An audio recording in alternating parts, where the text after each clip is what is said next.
So earlier on, we have gone through how we can create a custom function. Okay. Now we are going to create a class. So why we use a class here is that we are able to group multiple different uh, multiple functions that are similar to one another together. Okay. So it is more organized. So the first thing to take note is the name of your files. Okay, as you can see for most of my files here, okay, they are all in small letters. Okay, and if that contains more than a word, I will use the underscore. So this is the same throughout, similar to your variables, to your functions, so on and so forth. Okay, so even for the file name, okay, we also use the same naming convention. To create a class, we will use the class keyword. Okay, so this changes a name. Okay, so based on our lecture notes, okay, we are going to create a currency exchange class. Okay, so for classes, the name convention is slightly different. Okay, we use capital letters, okay, for the words. Okay, so the first letter of the word we use the capital letter. So for every one of the words. So we call this the camel case. Okay. Um, by default, you do not need to use the brackets here. However, for classes, we can do polymorphism and inheritance. Okay, for the more advanced kind of programming, actually we will need to use the brackets to inherit other classes, for example. But in this case, we will just ignore the brackets. So over here, we can add in variables and constants.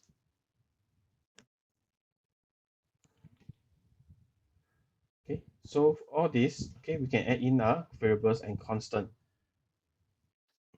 So we can say that we have our SGD to USD exchange rate. So the SGD USD will be 1.7, 1.4 for example, and then USD to SGD equals to 0.7. Sorry, SGD to USD should be 0.7, as USD to SGD should be 1.4. Okay, so this you can change it based on that day's currency exchange, but let's use this number for now. Okay, so we can add the variables and constants. Okay, let's put it at the top.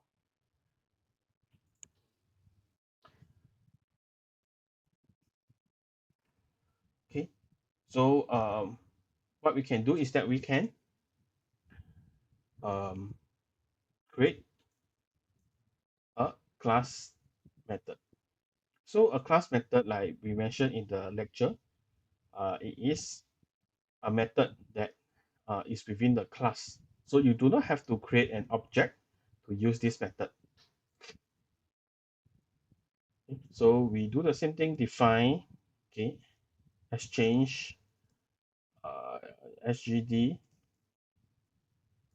to USD. Okay, so once you create this particular variable will automatically be added to your class method. Okay, so this represents the current class, which is the currency exchange. Okay, and then we put in the amount. Okay, so okay, we can use a variable to store. Okay, so what we want to do is that the user will give me the amount.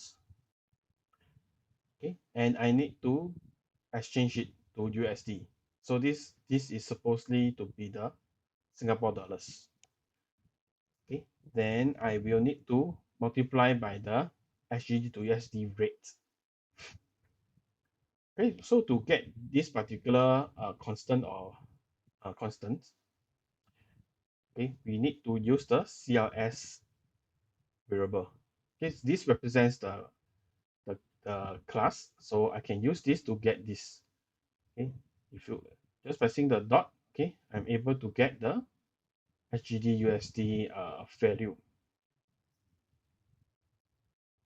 Okay, then I can return the result.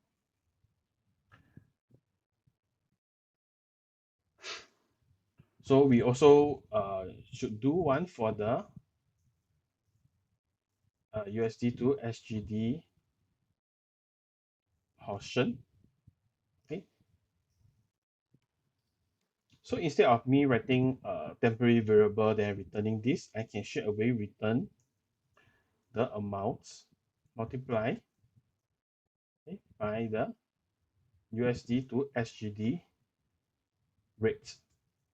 So this is also possible. Okay, then we save this.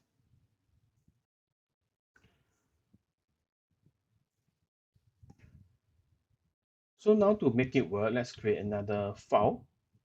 Let's call it exchange demo. Okay, so we need to use this particular class in the demo, and this is in another file. So definitely there's no definition of anything that is here available in this file. Okay, so we need to import, okay, the information. Okay, similar to the math, to the thinker that we have used before. Okay, we need to import exchange. Okay, so to import, okay, we just use the file name. So import exchange. Okay, so let's say I have create amount of 10. Okay, I have a variable 10. Of course, if you have done the Ginter UI, you can actually use that for use an entry widget for people to enter this value, for example. So how do we get? Okay, so we do exchange. Okay, so they will be able to get the currency exchange. Currency exchange. Okay, so we are able to get the currency exchange class in here. Okay, so we want to let's say use this exchange.sgd USD. So we will dot again, and we will get exchange SGD USD over here. Okay, and then we put in the amount. Okay, so we can give it a variable so we can get the value. Okay, then we print this value. Okay, so we use this to test. Okay, so similarly we will do exchange demo. Okay, so after using this, I will get the 7 here. Okay, so why we use the functions is that, so next time when we want to uh, edit, we just need to come here to edit, and everywhere that uses this particular function will change. For example, this is 7, okay, and I'm doing currency, so it doesn't make sense for me to return a 7 over here. Okay, so you can of course either change this particular information, or we can actually add this over here. Okay, so we can do okay, so we can actually add in some formatting of this information, okay, to here, so that this will change. Okay, so let's say, an example, I am going to give additional $1, okay, to anyone who exchange SGD USD. Okay, if they change at least $10. Okay, so I can actually do it over here. Okay, so the thing is that let's say if there's it's more than $10, okay, if exchange more than 10, okay, give extra $1, for example. Okay, let's put SGD, give extra USD $1.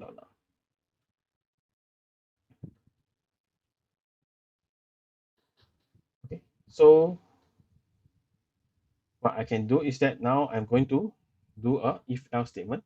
If amount, okay, is more than 10,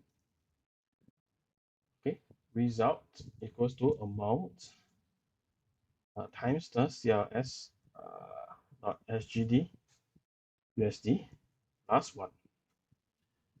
Okay, then else over here. Okay, so I just need to change this particular function here. So when I use this, because I don't really care how it is done, I'm just going to use, let's say if I'm another fellow programmer of that group, I'm just going to use your function. Okay, I won't go and understand your code at all. Okay, so for 10 again, let me check. Okay, I'm still given 7 USD. Okay, but let's say if I'm going to exchange $11, okay, I should have a lot more. Okay, okay, by right, without this, I should only get like maybe 7.7. Okay, but because I have this special offer, okay, I'm going to add it in my class or the method.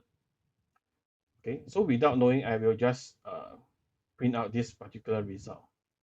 Okay, so there is also another way that why methods, classes, and functions are used.